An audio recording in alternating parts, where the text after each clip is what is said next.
மீனா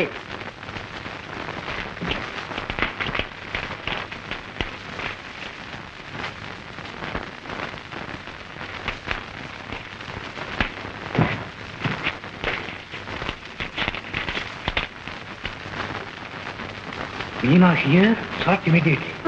ராமு, அப்பா, மீனா இப்ப மெட்ராஸ்ல இருக்காங்க. உடனே பரப்பு வர சொல்லி ராமு தண்ணி கொடுத்துருக்கான். அவளை பார்த்தாவே எனக்கு சமாதானம் கிடைக்கும். இன்னைக்கு இனிமே ட்ரெயினே கிடையாது. ஒண்ணு செய்யுங்க, நாளை காலையில் பிளெயின்ல புறப்படணும். கரெக்ட். சரிப்பா, அதுக்காக வேண்டிய ஏற்பாடு செய்யறேன்.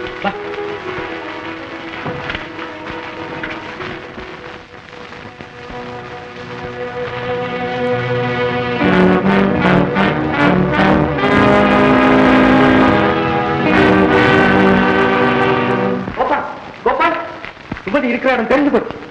இப்ப அவன் மெட்ராஸ்ல இருக்கிறான். இந்த விஷயம் உனக்கு எப்படி தெரியும்? எல்லாம் பணம் செய்யற வேலைப்பா. நம்ம தனியாத்துல வீட்டு டிரைவர்ல அவன் கொஞ்ச நாள் நம்ம கைக்குள்ள. Fine fine. ஆமா, மெட்ராஸ்ல சுமதி அட்ரஸ் உனக்கு தெரியுமா? அது தனியாத்துல வீட்டாருக்கே இன்னும் தெரியாது. ஆனா சுமதியை தேடி கண்டுபிடிக்கணுங்கிறதுக்காக நாளைக்கு காலையில பிளேன்ல மோகனும் நித்யானந்தமும் புறப்படுறாங்க. அவ்வளவுதான். நாளைக்கு காலையில பிளேன்ல பாண்டு, நான் இப்பவே மெட்ராஸுக்கு ஒரு கார் ஏற்பாடு. கார் எதுக்கு? அவங்க மெட்ராஸ்ல பிளேனை விட்டு இறங்கும் போது நான் அங்க இருக்கணும். அப்பதான் நான் உங்களை ஃபாலோ பண்ணி சுமத்தி இருக்கிற இடத்தை கண்டுபிடிக்கணும். ஐடியா இப்பவே ஏற்பாடு பண்றப்ப.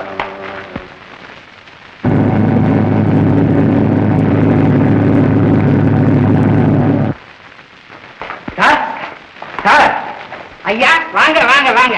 இப்பதான் எஜமா வெளியே போனாங்க. உட்காருங்க. இருக்க சொன்னாங்க.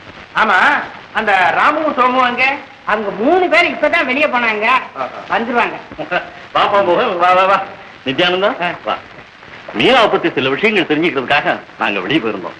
அதனாலதான் ஏர்போர்ட்டுக்கு காரை மட்டும் அனுப்பிச்சு வச்சேன். பரவாயில்ல சார். உட்கார் இருக்கட்டும். உட்கார சார். பரவாயில்ல பரவாயில்ல. இப்போ மீனா எங்க இருக்கா? மீனா அவ எங்க இருக்கா, எப்படி இருக்காங்கிற விஷயத்தை நீங்க கொஞ்சம் கூட தெரிஞ்சுக்க வேண்டியதில்லை மோகன். அவ ஒரு சீக்கிரமான பொண்ணு. அந்த பொண்ணுக்கு உங்க குடும்பத்துல அடைக்கலம் கொடுத்தது தவறு மோகன். அவளை நீங்க அடியோடு மறந்துருங்க. என்ன சார் சொல்றீங்க? விஷயத்தை கொஞ்சம் விளக்கமா சொல்லுங்க. மோகன், இப்ப அந்த பொண்ணுக்கு என்ன பேர் தெரியுமா? கௌசல்யா தேவி. கௌசல்யா தேவி? அது மட்டுமல்ல மோகன், இப்ப அவ ஜெயஸ்ரீங்கிற ஒரு சினிமா நடிகை வீட்டுல தங்கியிருக்கா. அதெல்லாம் கூட பரவாயில்ல மோகன். பல பேர் கூட சபையில வெக்கம் மானம் எல்லாத்தையும் விட்டுட்டு மேட மேல ஏறி பாடுறான். சினிமாவுக்கு இரவல் குரல் கொடுக்குறான். எங்க மீனா அப்படி?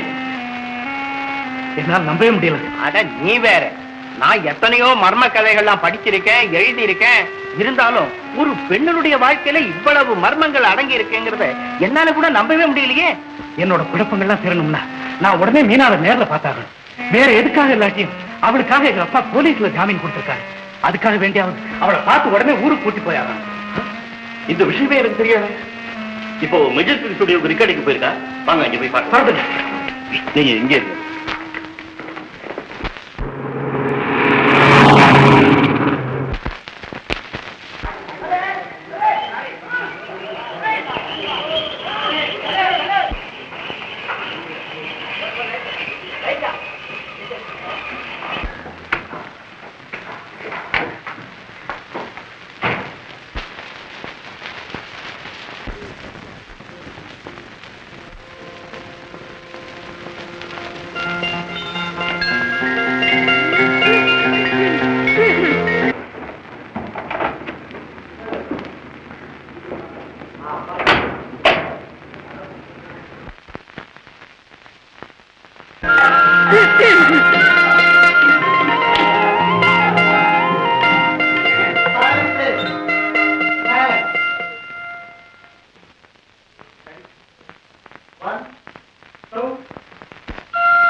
என்ன நினைப்பு மனசிலே தூக்கண்ணா குருவி கூடு தூங்க கண்டான் மரத்திலே சும்மா போன மச்சானுக்கு நினப்பு மனசிலே.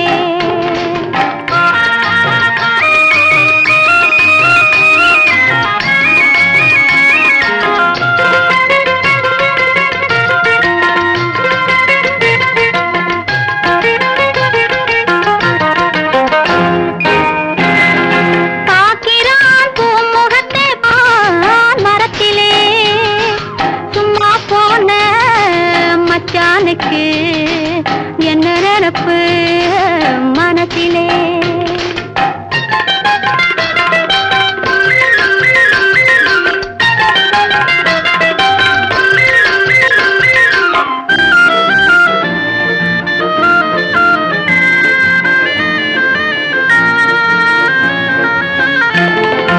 அம்மான் வீட்டு பெண்ணானாலும் சும்மா சும்மா கிடைக்குமா?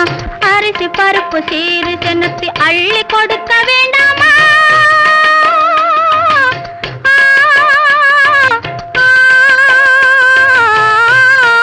கிடக்க வேண்டாமா? கட்டிலும் மெத்தையும் வாங்கி போட்டு காத்து கிடக்க வேண்டாமா? பூக்கண்ணா குருவி கூடு தூங்க கண்டான் மரத்திலே. சும்மா போன மச்சானுக்கு என்ன நினப்பு மனசிலே.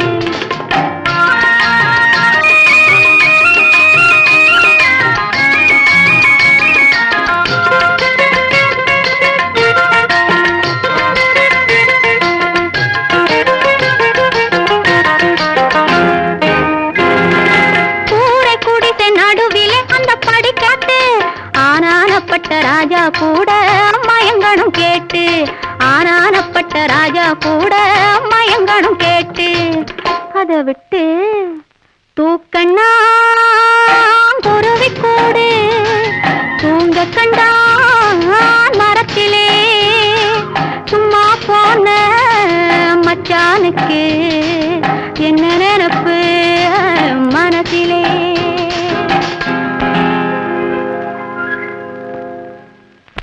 ஓகே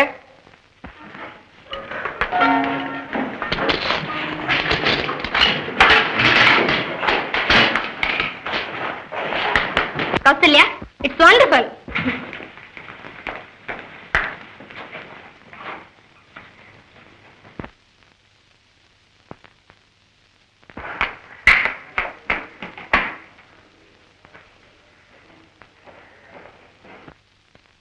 மீனா, மீனா, என்ன கேசமா? என்ன கூப்பிட்டீங்களா? உங்க பாட்டிய கூப்பிட்டாங்க. போ பேசாம. என்னது பார்க்காமே போயிட்டாளே? இல்ல ஒருவேளை பார்த்துட்டு தான் பேசாம போனாங்களோ? இது என்ன பிரச்சனை? நேரடியா அவ வீட்டுல போய் விசாரிச்சுட்டா போகுது. டிரைவர் வண்டி எடு.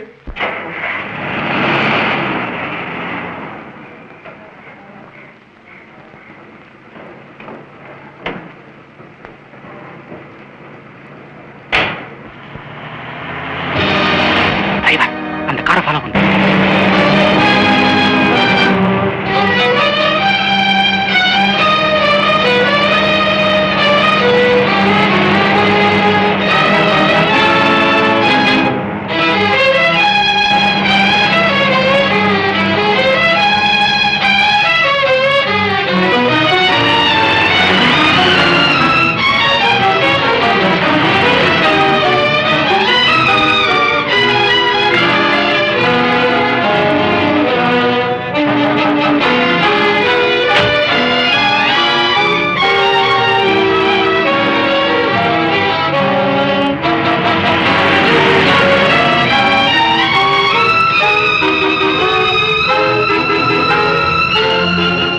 மாடியில தான் அவங்க இருக்காங்க. போய் விசாரிங்க. நான் ஆபீஸ்ல இறங்கிட்டு கார் அனுப்புறேன்.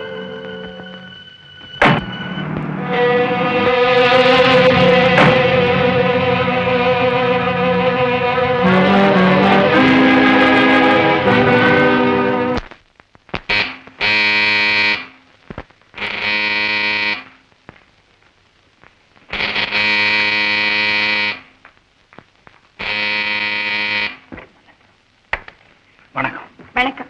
என்ன வேணும்? நாங்க மீனா பார்க்கணும். மீனாவா? இதே கௌசல்யா தேவி. ஆமா, கௌசல்யா தேவி. கௌசல்யாவா? உள்ள வாங்க. இப்படி உட்காருங்க, கௌசல்யா வர சொல்றேன்.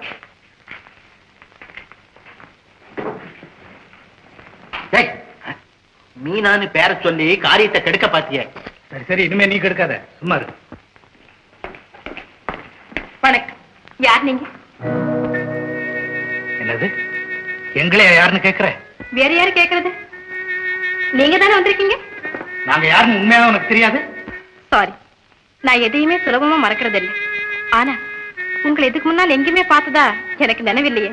நடிப்பு ரொம்ப பிரமாதம்.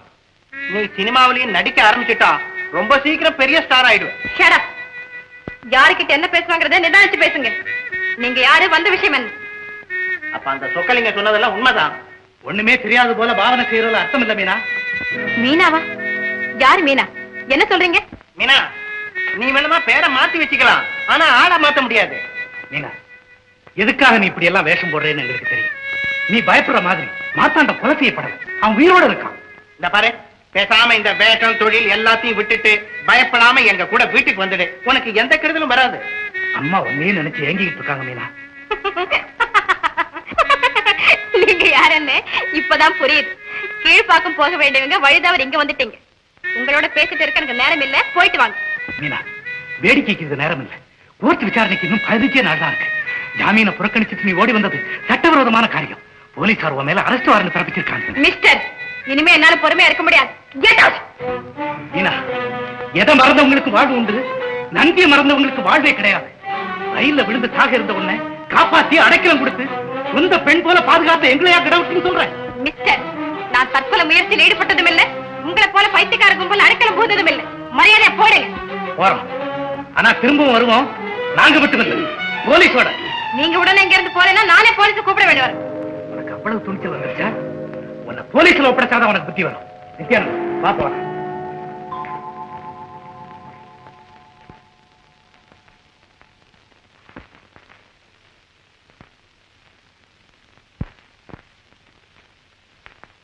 டிரைவர், சீக்கிரம் போலீஸ் ஸ்டேஷனுக்கு போ.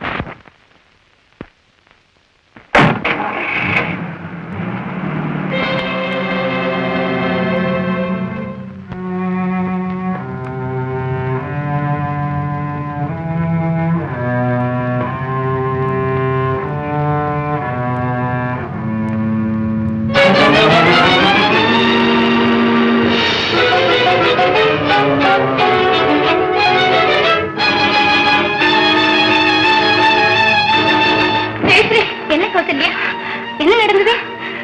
நடக்க கூடாது, நடக்க போகுது. என்னையே அவமானப்படுத்துறீங்களா?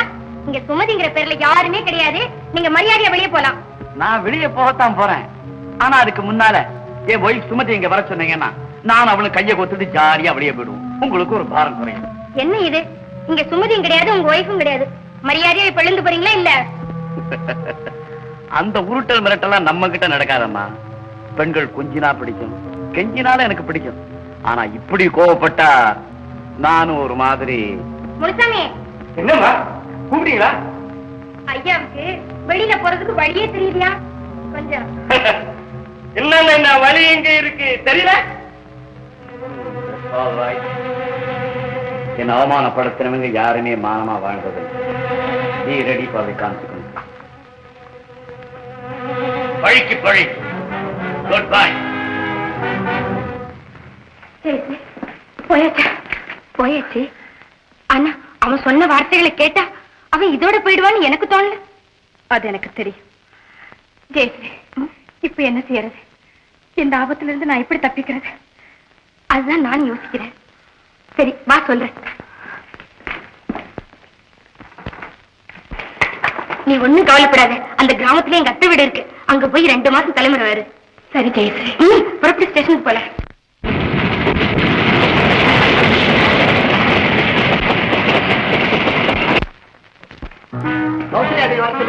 அவங்க இப்பதான் 10 நிமிஷம் இருக்கும் வெளியூருக்கு புறப்பட்டு போயிருக்காங்க. வெளியூருக்கு? அவன் நம்ம கிட்ட தப்பிக்கிறதுக்கு தான் ஓடிக்கிறான். உள்ள போய் செக் பண்ணுங்க. ஆமா, அந்த அம்மா எங்க போயிருக்காங்கன்னு தெரியுமா? அதெல்லாம் எனக்கு தெரியாது சார். அவங்கள வழி அனுப்புறதுக்காக எங்க எஜமானியம்மா ஸ்டேஷனுக்கு போயிருக்காங்க. அவ்வளவுதான் எனக்கு தெரியும் சார். உள்ள யாரும் இல்ல சார். உடனே ஸ்டேஷனுக்கு போனா பிடிச்சாங்க. ஹரியா,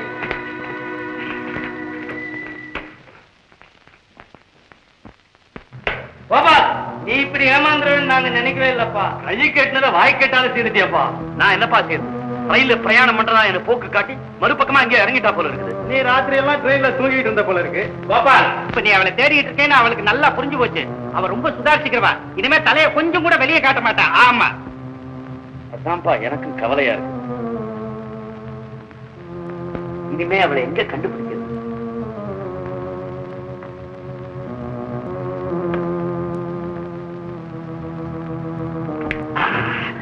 பாண்டு, சேகர் இருக்கானே சேகர், அவன் தமிழ்நாட்டின் தனிப்பெரும் கவிஞன். அவனை பத்தி எந்த செய்தியும் பத்திரிகைகள் ஆர்வத்தோடு பிரசுரிக்கும் இல்லையா? ஆமா. சுமதி சேகருடைய காதல். சேகரை பத்தி பத்திரிகையில வர எந்த செய்தியும் அவன் ஆர்வத்தோட படிப்பான் இல்லையா? என்னப்பா சொல்றது ஒண்ணும் புரியலையே. சிம்பிள் மேட்டர் பாண்டு. ஐயோ, இது ரொம்ப பயங்கரமான குற்றமாதி. வேற வழியே இல்ல பாண்டு. மகுடிய ஊதுனாத்தான் புத்துல இருந்து பாம்பு வெளியே வரும். இந்த பயங்கரமான காரியத்தை செஞ்சாத்தான் சுமத்தியும் மரஞ்சத்திலிருந்து வெளியே விடுவோம். இருந்தாலும் எனக்கு ரொம்ப பயமா இருக்குதுப்பா. பயப்படாதே பாண்டு, உடனே புறப்படும். காரியத்தை முடியும். எப்படி நாளை காலை பேப்பர்ல இந்த சம்பவம் வெளியாகும்.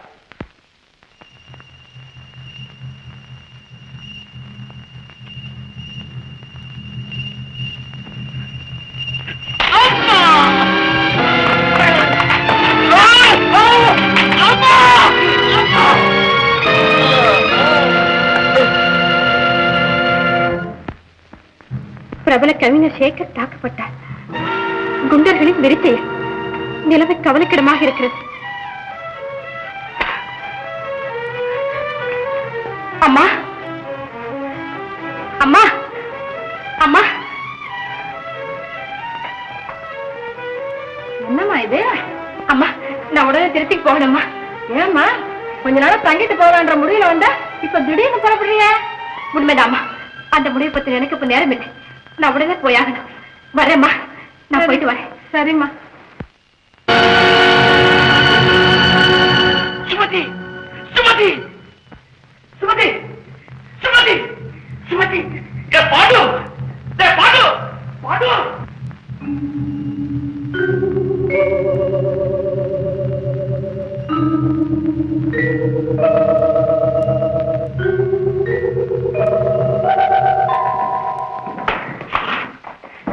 சுமதி, சுமதி, மறுபடியும் நம்ம ஏமாற்றி விட்டார். என்ன கஷ்டகாலம். நம்ம குடும்பத்துக்கு இப்படி அடுக்கடுக்கா தும்பு வந்துட்டு இருக்கு. இப்ப வருத்தப்பட்டு என்ன பிரயோஜனம்? அப்பவே அந்த மோசக்காரிக்கு அடைக்கலம் கொடுத்திருக்க கூடாது. அதனால வந்த விளைவுதான் இதெல்லாம். என்னமாப்பா, மீனாவை பத்தி இன்னும் என்னால தப்பாக நினைக்க முடியும். ஆமா, இப்படி சொல்லி சொல்லித்தான் நம்ம குடும்பத்தையே இந்த கதிக்கு ஆளாக்கினாங்க. பெத்த மகளுக்கு மேல நினைச்சு வளர்த்தோம். இப்ப என்ன ஆச்சு? நான் ஜாமீன் கொடுத்திருக்கிறதை மறந்து நம்ம எல்லார் கண்ணிலும் மண்ணை தூவி விட்டு அவட்டுக்கு ஓடி போயிட்டா. அவளை தேடி போன நம்ம மோகனையும் நித்யானந்தையும் யாருன்னு கேட்டிருக்கா. கெட் அவுட் சொல்லிருக்கா. அது மட்டுமா, சென்னை விட்டு ஓடியாச்சு. நாளை கோர்ட்ல கேஸ். அவ ஆஜராகலைன்னா என் நிலைமை என்ன? அந்த கவலை இனி உங்களுக்கு வேண்டாம் சம்பந்தி. என்ன சொல்றீங்க? மோகன் கிட்ட இருந்து இப்பதான் எனக்கு டெலிகிராம் வந்தது. மீனாவை தஞ்சாவூருக்கு பக்கத்துல ஏதோ கிராமத்துல அரெஸ்ட் செய்திருக்காங்களா? என்ன கையில் கட்டுட்டாங்களா? நீ சும்மா இருக்கு. அப்புறம் நாளை காலையில இங்க கொண்டு வர்றாங்க. வழக்க ஒத்தி போடாம நடத்த சொல்லியிருக்காங்க.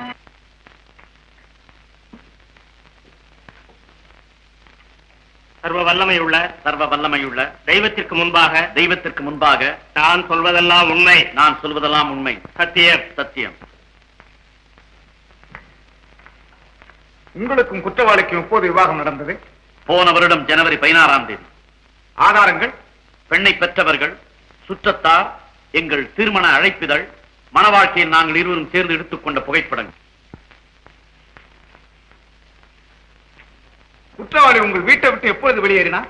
இந்த வருடம் மே மாதம் 1 தேதி. பார்வதி, அந்த தேதியில தானே மீனாவை காப்பாத்தி நம்ம வீட்டுக்கு கூப்பிட்டு. ஆமா. With your permission, Your Honor.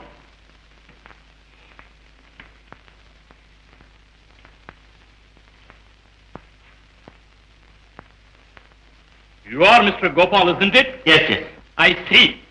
இந்த படத்தில் உங்களோடு காட்சியளிக்கும் இந்த பெண்மணி யார்? இந்த பெண்ணை நான் பார்த்ததே கிடையாது. இதில் ஏதோ மர்மம் இருக்கிறது. அதை எப்படி சொல்கிறீர்கள்? இருவரும் சேர்ந்து போட்டோ எடுத்துக் கொண்டிருக்கிறீர்களே? இல்லை, என் படமும் அந்த பெண்ணின் படமும் ஒன்றாக இணைக்கப்பட்டிருக்கிறது. அது எப்படி முடியும்?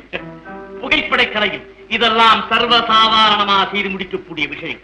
ஒரு நபரின் உடலில் மற்றொரு நபரின் தலை ஒட்ட வைத்து ஒரே நபர் போல் தோற்றம் உண்டாக்கும். மிஸ்டர் கோபால், நன்றாக யோசித்து சொல்லுங்கள். இந்த படத்தில் உள்ள பெண்ணை உங்களுக்கு தெரியாதென்றால், இதே போல் நீங்கள் உங்கள் கல்யாணத்திற்கு ஆதாரமாக காட்டும் புகைப்படங்களில் உள்ள மீனாவை உங்களுக்கு கொஞ்சம் கூட தெரியாது என்று நான் வாதாட முடியும். நான் இதை ஆட்சேபிக்கிறேன். பொய்யான ஒரு படத்தை ஆதாரம் காட்டி உண்மையான ஒரு படத்தை பொய் என்று முடிவு கட்ட முடியாது. இவரான பொய் எது உண்மை எது என்பது என்னுடைய வாதம் அல்ல.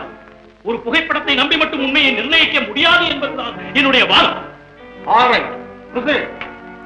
குற்றவாளி உண்மையிலேயே உங்களுடைய மனைவி என்றால், அவள் வீட்டை விட்டு வெளியேறிய 6 மாத காலம் வரை நீர் போலீசுக்கு எந்த தகவலும் கொடுக்கவில்லை, பத்திரிகையில் எந்த விளம்பரமும் செய்யவில்லை. காரணம், அது எங்கள் கௌரவத்திற்கு இழுக்கு. கௌரவம் கௌரவம் என்ற பதத்திற்கு அர்த்தம் தெரியுமா? மானம். மானத்தை பற்றி பேசும் நீர் உங்களுடைய பள்ளி வாழ்க்கையில் 6 மாத காலம் போஸ்டல் ஜெயிலில் இருந்தது உண்மைதானே?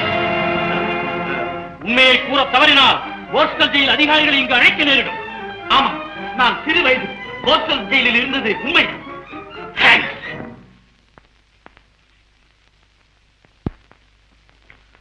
குற்றவாளி உங்கள் மகள் தானே? ஆம். கோபா?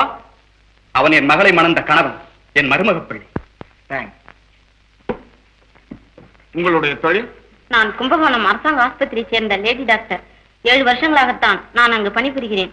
18 வருஷங்களுக்கு முன்பாக எங்கள் ஆஸ்பத்திரியில் நடந்த பிரசவங்களின் விவரங்கள் அடங்கிய பதிவு புத்தகம் இது. இந்த புத்தகத்தில் ஆகஸ்ட் மாதம் 10ஆம் தேதி பிரசவித்த பெண்களில் சோமசுந்தரம் அவர்களின் மனைவி ஸ்ரீமதி லட்சுமியின் பெயரும் பதிவாகி இருக்கிறதா? பதிவாகி இருக்கிறது.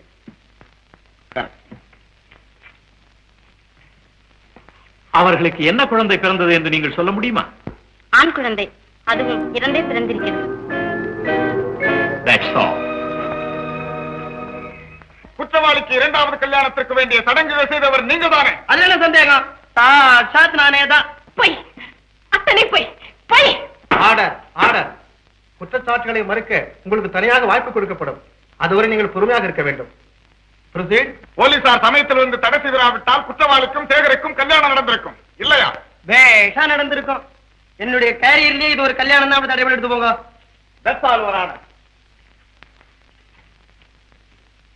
குற்றவாளி ஏற்கனவே ஒரு முறை கல்யாணமானவர் என்று உங்களுக்கு எப்படி தெரியும்? அது எனக்கு எப்படி தெரியும்? தெரியாது.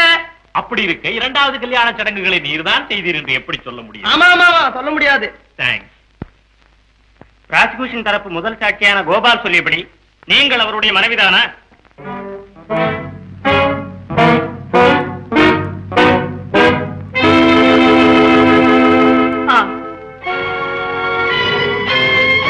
கணவருடைய வீட்டை விட்டு மே மாதம் 1 தேதி நீங்கள் வெளியேறியது உண்மையா? உண்மை. 2வது சாட்சியான சோமசுந்தரம் சொல்லியபடி நீங்கள் அவருடைய மகள்தானா? ஆம். 3வது சாட்சியான லேடி டாக்டரின் வாக்குமூலத்தை பற்றி ஏதாவது தெரியுமா? அந்த விவரம் எனக்கு எதுவுமே தெரியாது. 4வது சாட்சியான புரோகிதர் சொல்லியது யாரும் உண்மைதானே? இல்லை, அது பொய், சுத்த பொய். தர்மத்தின் தலைவரே, இப்படிப்பட்ட ஒரு கேவலமான பழியோடு நான் ஒரு நீதிமன்றத்தில் நிற்க நேரிடும் என்று எதிர்பார்க்கவே இல்லை. கணவரது வீட்டை விட்டு வெளியேறியது உண்மை. ஆனா இன்னொருவரை மணக்கவும், அப்படிப்பட்ட ஒரு தாழ்வான புது வாழ்வை பெறவும் நான் மனதால் கூட நினைத்ததே இல்லை. என் கணவர் பல கெட்ட பழக்க வழக்கங்கள் உள்ளவர். இருந்தும் அவரே என் தெய்வமாக கருதி அவருடைய ஒரு அன்பு வார்த்தைக்காக, ஆதரவான பார்வைக்காக பல மாதங்கள் அவருடைய காலடியிலேயே விழுந்து கிடந்தேன். ஆனால் அவரும் என் பிறந்த வீட்டிலிருந்து பணம் பறிப்பதற்கான ஒரு கருவியாக மட்டுமே என்னை பயன்படுத்தினார். நான் கொட்டும் மிடிமழை என்றும் பாராமல், நட்ட நடுநிசி என்றும் எண்ணாமல் பலமுறை பணம் கொண்டு வந்து கொடுத்திருக்கிறேன். இருந்தும் அவருடைய பணவெறி தணியவில்லை. முடிவில் ஒரு நாள் என் பிறந்த வீட்டு சொத்து முழுவதையுமே அவருக்கு எழுதி கொடுக்க நான் ஏற்பாடு செய்ய வேண்டும் என்றார். சொத்து அவர் கைக்கு மாறி மறுக்கணமே என்னை கைவிட்டு விடுவார் என்பதோடு என் பெற்றோரும் நடுத்தெருவில் நிற்க நேரிடும் என்பது எனக்கு நன்றாக தெரியும். அதனால் அவருடைய அந்த ஒரு வேண்டுகோளுக்கு மட்டும் நான் எடுக்கவில்லை. நீதிபதி அவர்களே, சொல்லவே நான் கூசுகிறது. இருந்தும் இந்த மன்றத்திற்காக மானத்தை விட்டு உண்மை சொல்கிறேன். சொத்துக்களை அவருக்கு மாற்றி கொடுக்காவிட்டால் என்னை பலவிதமான வேதனைகளுக்கு ஆளாக்கி என் பெற்றோர்களையும் துன்புறுத்த சோதாயும் சொன்னான். அந்த வேதனைகளை தாங்கவும் எனக்கு மனமில்லை. என் பெற்றோர்கள் துன்புறுவதை காணவும் எனக்கு விருப்பமில்லை. அதனால் தான் நான் வீட்டை விட்டு வெளியேறினேன். நீதிபதி அவர்களே, வெளியேறிய நாள் முதல் நான் சென்னையிலேயே தான் இருந்தேன். வயிற்று பிழைப்புக்காக ஒரு பாடையாக வாழ்ந்தேன். அதை தவிர இங்கே கூறப்பட்டது போல் நான் தணிகாச்சலம் என்பவரின் வளர்ப்பு மகளாக வாழ்ந்ததோ மறு கல்யாண முயற்சியும் பொய், அத்தனையும் பொய். இவள் தன் சுய அறிவோடு பேசவில்லை என்பது தெளிவாக தெரிகிறது. அன்று தணிகாச்சலம் வீட்டு மணப்பந்தலில் கோபாலையும் சோமசுந்தரத்தையும் அறவே தெரியாது என்று கூறிய இவள் இன்று அவர்களை மட்டும் தனக்கு தெரியும் என்றும் தணிகாச்சலம் வீட்டார் யாரையும் பார்த்தது கிடையாது என்று கூறுவது விந்தையிலும் பெரிய விந்தையாக இருக்கிறது. அன்று தணிகாசலத்தின் ஆதரவில் வாழ்ந்தார். எனவே அவர் விருப்பப்படி பேசினால் நடந்தால். இன்று இது நீதிமன்றம் உண்மையை கூறுகிறார். இல்லை யுவரான, இதற்கு முன்பே ஒரு முறை இதே நீதிமன்றத்தில் இவள் நின்றிருக்கிறாள், மனமாகாதவள் என்று கூறியிருக்கிறாள், அதுவும் உங்கள் முன்னிலையில். இல்லவே இல்லை. இதற்கு முன்பு நான் நீதிமன்றத்தை பார்த்ததில்லை. Your honour, it is a total lie. விடுதலை பெறுவதற்காக இவள் ஜாமீன் பத்திரத்தில் கையெழுத்திட்டிருக்கிறாள். அதை எடுத்து அந்த அம்மாவிடம் காட்டுங்கள். இது உங்களுடைய கையெழுத்து தானே? இது என் கையெழுத்தும் இல்லை, மீனா என்பது என் பெயரும் இல்லை. What? Your Honor, she is a consummate liar. Alright. இந்த அம்மா கையெழுத்தையும் மீனா என்ற கையெழுத்தையும் கையெழுத்து பரிசோதனைக்கு அனுப்புங்கள். இரண்டு கையெழுத்துகளும் ஒரே நபரால் போடப்பட்டவை அல்ல, வெவ்வேறு நபர்களால் போடப்பட்டவை. எனக்கு தெரியும், என் மகன் குற்றவாளி அல்ல, என் மகன் குற்றவாளி அல்ல. Order, order. குற்றவாளி உங்கள் மகள் தானே? இல்லை. உங்கள் கணவர் தன் மகள் என்று சொல்லுகிறாரே? அந்த உண்மை அவருக்கே தெரியாது. நீதிபதி அவர்களே, குழந்தையே இல்லாமல் சில காலம் வாழ்ந்த பிறகு நான் இருமுறை கருவுற்றேன். ஒவ்வொரு முறையும் குழந்தை இறந்தே பிறந்தது. என் மாமி குழந்தைக்காக என் கணவருக்கு மறுவிவாகம் செய்ய ஏற்பாடு செய்தார்கள். அப்பொழுது கடைசி முறையாக நான் கருவுற்றேன். பிரசவத்துக்காக என்னை ஆஸ்பத்திரியில் கொண்டு போய் சேர்த்தார்கள். என் குழந்தை இறந்து போச்சு. ஐயோ, இந்த விஷயத்தை என் கணவருக்கு சொல்றதுக்கு முன்னாடி எனக்கு ஒரு திரு உதவி செய்யுங்கம்மா. ஒரு துளை விஷம் கொடுங்க, நான் இறந்து போயிடுறேன். அப்படியெல்லாம் சொல்லுங்கம்மா. இத பாரு,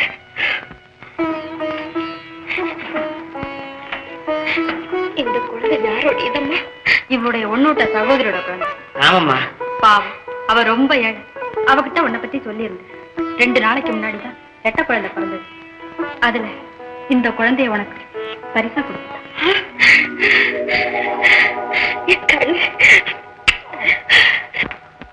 என் கணவருக்கு நான் ஒருத்தி மட்டுமே கடைசி வரையிலும் மனைவியாக இருக்க வேண்டும் என்ற ஆசையினால் இந்த உண்மை மறைத்து வைத்தேன். ஆனால் இங்கே பேசப்பட்டதையெல்லாம் கவனிக்கும் போது அன்று மணமேடையில் கைதியான பெண் சுமதியோடு இரட்டை பிறந்தவளாக இருக்க வேண்டும் என்று எண்ணுகிறேன்.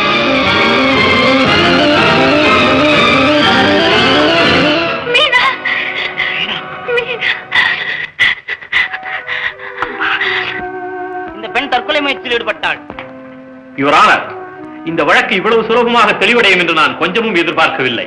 இதுதான் தணிகாச்சலத்தின் வளர்ப்பு மகள் மீனா. நீ சுமதியின் பக்கத்தில் போய் நில். அதிசயிக்கத்தக்க இந்த உருவ ஒற்றுமையை மற்றவர்கள் பார்க்கட்டும்.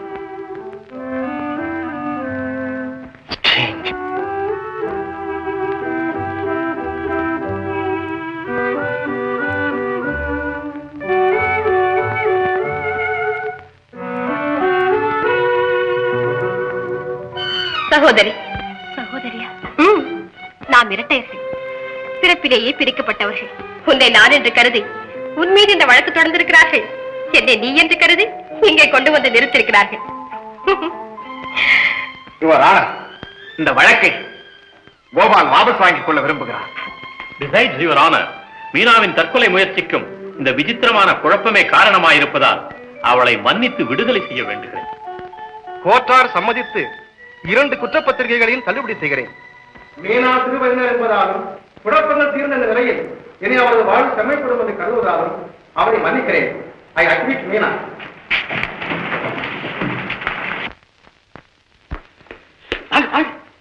சீக்கிரமா வாங்க. எல்லாம் இங்கே இருங்க, நான் ஒரு நிமிஷத்துல வந்துடுறேன். மாமா வாங்க வாங்க. அத்தை வாங்க, சீக்கிரம் வாங்க. மீனா, சேகர் அந்த ரெண்டு தான் பாருங்க. மீனா நீ இரு. சுமதி நீ போ சொல்ற. ஐயோ, அவர் நான் பார்த்ததே நீ. அதனால தான் ஒன்ன போ சொல்றேன்.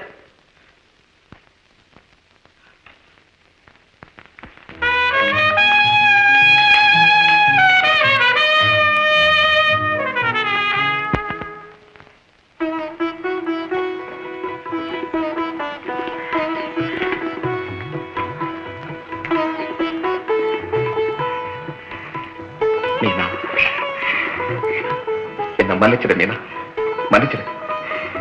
நீ வேற சுமதி வேறன்னு எனக்கு இப்பதான் புரிஞ்சது. உன்னை ரொம்ப குடும்பப்படுத்திட்டேன், அதிகமா பழி வாங்கிட்டேன். இவ்வளவுக்கும் காரணம் உன் மேல எனக்கு இருக்கிற அதிக அன்புதான். உன்னை இன்னொருத்தருடைய மனைவியா காண முடியாத மனநிலைமை தான் காரணம். நீ நல்ல ஆளாப்பா. மீனாவை பார்த்து சுமத்திங்கிற, சுமத்திய பார்த்து மீனாகிறிய. உன் மீனா அங்க இருக்கா. எங்க? அந்த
தயவு செய்து யாருக்கிட்டயும் சொல்லாதீங்க. வணக்கம்.